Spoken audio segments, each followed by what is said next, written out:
Audio.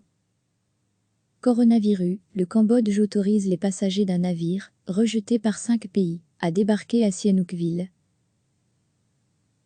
Les centaines de passagers d'un navire de croisière américain, interdit dans 5 ports asiatiques par crainte du nouveau coronavirus, ont commencé à débarquer vendredi au Cambodge après plus de 10 jours d'errance en mer, ont constaté des journalistes de l'AF. Les premiers ont été accueillis dans la matinée à Sihanoukville, sud, par le Premier ministre cambodgien Hun Sen, qui leur a offert des fleurs en signe de bienvenue. Le Cambodge a donné l'autorisation au paquebot d'accoster, car nous accordons plus d'attention aux droits de l'homme que d'autres pays, a déclaré l'homme fort du royaume, régulièrement pointé du doigt par les observateurs internationaux en matière de liberté d'expression ou de liberté de la presse. Des foulards traditionnels cambodgiens ont ensuite été remis aux touristes. La démonstration de soutien est écrasante, a tweeté une passagère. Aucun cas de nouveau coronavirus n'a été identifié, et tous les passagers devraient quitter le paquebot dans la journée. Ils seront ensuite conduits à Phnom Penh, d'où ils seront rapatriés en avion. Les 1,455 touristes à bord du Westerdam avaient embarqué le 1er février à Hong Kong, où près de 50 personnes infectées ont été recensées.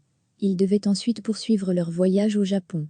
Mais par crainte de l'épidémie qui a déjà tué près de 1,400 personnes principalement en Chine continentale, le paquebot s'est vu interdire d'accoster dans l'archipel nippon, puis à Taïwan, aux Philippines, sur l'île américaine de Guam, et enfin en Thaïlande.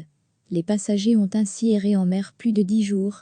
Mercredi, Hun Sen a autorisé le navire à débarquer dans le port de Sihanoukville pour mettre un terme à la maladie de la peur qui sévit dans le monde. Le paquebot a accosté jeudi dans la soirée.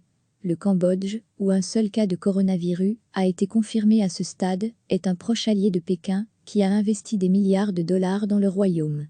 Hun Sen s'est rendu en Chine la semaine dernière pour apporter son soutien au pays en pleine crise sanitaire, et il a refusé, contrairement à la plupart des pays occidentaux, d'évacuer ses ressortissants de la province chinoise du Hubei, épicentre de l'épidémie.